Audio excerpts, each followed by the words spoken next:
Praise the lord. Welcome to the series journey with the saviour. మత్తయి గారు జ్ఞానుల గురించి రాసిన తర్వాత కొన్ని ఆసక్తికరమైన విషయాలు రాశారు. అవి యోసేపు హేరోదు వెతుకుతున్నాడు, నేను చెప్పేంత వరకు నువ్వు ఐగుప్తులోకి వెళ్ళి ఉండు అనే మాటలు మనకు కనబడతాయి. యోసేపు లేచి శిశువుని తల్లిని తీసుకుని ఐగుప్తుకు వెళ్ళడం మనకు కనబడుతుంది. ఇక్కడ వెంటనే మత్తయి గారు హోషియా గ్రంథం 11వ వచనం 1వ వచనంలో కోట్ చేసిన విషయాన్ని ఇక్కడ రాస్తారు. ఏంటది? నా కుమారుని ఐగుప్తు దేశంలో నుండి పిలిచి తిని అనే ప్రవచనాన్ని రాశారు. ఒకసారి హోషియా గ్రంథంకి వెళ్ళి మనం ఇది చదివితే గనక, ఇశ్రాయేలు బాలుడై ఉండగా నేను అతని ఎడల ప్రేమ కలిగి నా కుమారుని ఐగుప్తు నుండి పిలిచి తిని అనే మాటలు కనబడతాయి.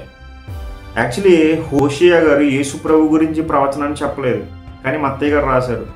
ఎందుకు అనంటే, హోషియా గారి ప్రవచనాన్ని పూర్తిగా ఐగుప్తుకు వెళ్ళిపోయిన ఇశ్రాయేల్ అందరినీ మరలా వెనక్కి పిలవడం గురించి రాశారు.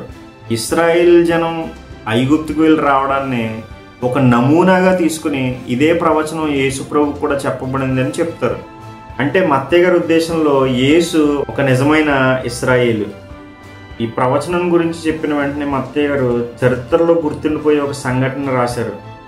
ఆ సంఘటన గురించి మాట్లాడుకునే ముందు దేవుడు కొన్ని వచనాలు జీవ మరణాల గురించి రాయించారు. ఏంటవి అని అంటే, ద్వితీయోపదేశ కాండం 32-39 వచనం ప్రకారం, ఇదిగో నేను దేవుడును, నేను తప్ప వేరే దేవుడు లేడు.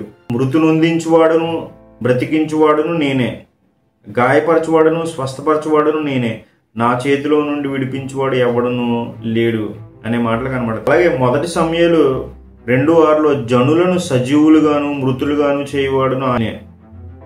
యోబు గ్రంథం 12:10లో జీవరాశుల ప్రాణమును మనుషులందరి ఆత్మలను ఆయన వశము ఉన్నవి అని. కీర్తనల 139:16లో నేను పిండంనై ఉండగా నీ కన్నులు నన్ను చూచెను, నియమింపబడిన దినములలో ఒకటైనను కాకముంపే నా దినములన్నీ నీ గ్రంథంలో లిఖితములాయను అనే మాటలు కనబడతాయి.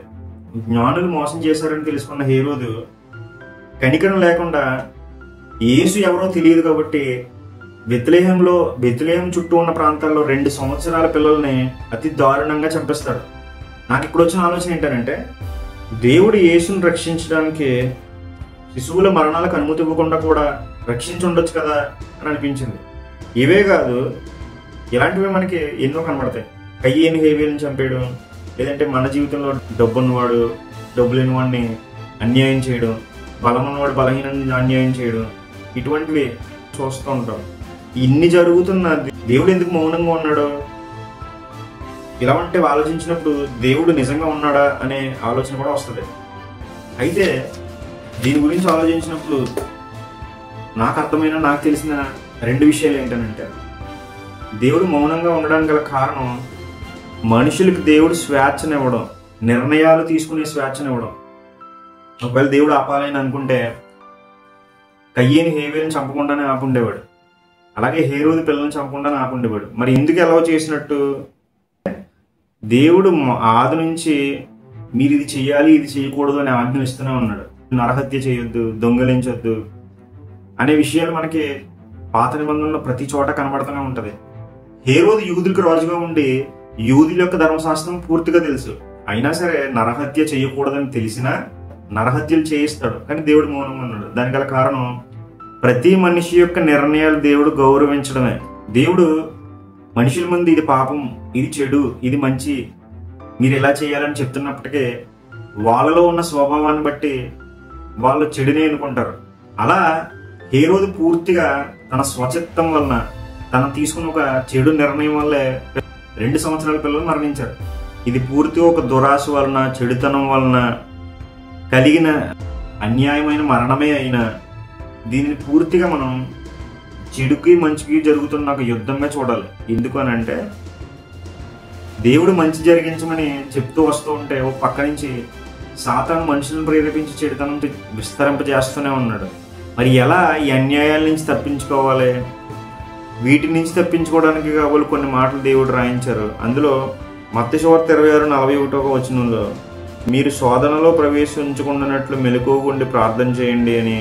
2 తెస్సలోనికీయుల పత్రిక 3:2 వచనంలో, మూర్ఖులైన దుష్ట మనుష్యుల చేతుల నుండి తప్పించబడు నిమిత్తం మా కొరకు ప్రార్థన చేయండి అని సాక్షాత్ పౌలు గారు.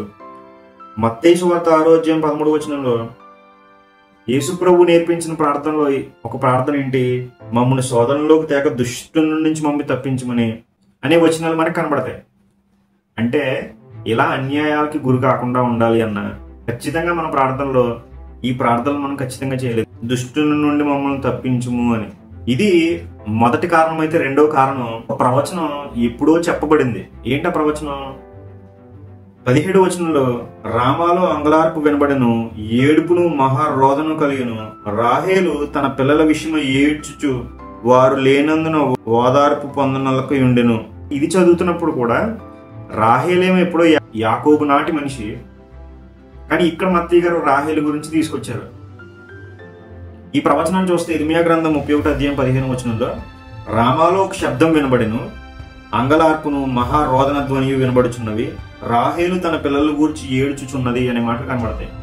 ఈ ప్రవచనం ఇర్మియా గారు ఎందుకు చెప్పారు? రాహేలు ఏడుపు అంటే ఏంటి? రాహేలు యాకోబు భార్య మనకు బాగా తెలుసు. ఆమె నుండి వచ్చిన సంతతి ఎవరు? యోసేపు, బెన్యామీను. అంటే ఇశ్రాయేలీలు మొత్తం జాతిని సూచించే తల్లి ఎవరు అని అంటే రాహేలు.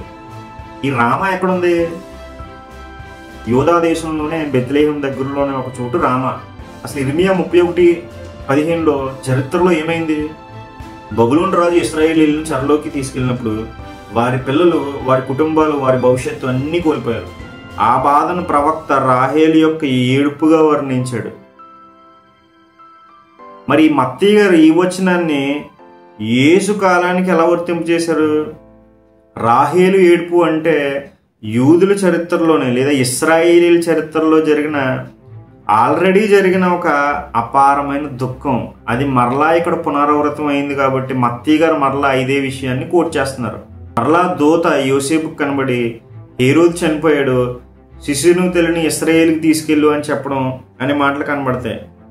ఇశ్రాయేలుకి బయలుదేరిన యోసేపు హేరోదు కుమారుడైన ఆర్కిలేయ యోధా దేశాన్ని పరిపాలిస్తున్నాడని తెలిసి భయపడి గలిలయ ప్రాంతంలోకి వెళ్ళి నజరేతు అనే ఊరికి వచ్చి కాపురం ఉన్నాడు. మరలా మత్తయి గారు ఆయన నజరేయుడు అనబడును అని ప్రవక్తలు ఆల్రెడీ చెప్పారు అనే మాట చెప్తున్నారు.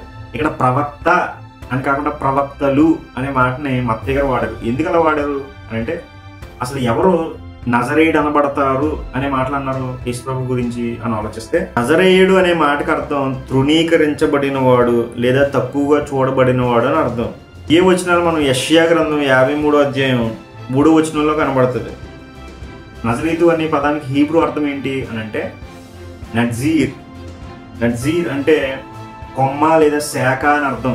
ఇదే మాట మనకి యెషయా గ్రంథం 11వ అధ్యాయం 1వ వచనంలో యెషయి వేరు నుండి కొమ్మ బయలుదేరును అంటే, ఇక్కడ కొమ్మ అని అంటే యెషయి అంటే దావీదు గారి తండ్రి. సో దావీదు గారి వంశం నుంచి వచ్చిన ఆయన యేసు ప్రభు. ఇలా నజరేతు చేరిన యేసు నజరేయుడైన యేసుగా పిలువబడ్డారు. ఇక్కడతో 2వ అధ్యాయం అనేది పూర్తయింది.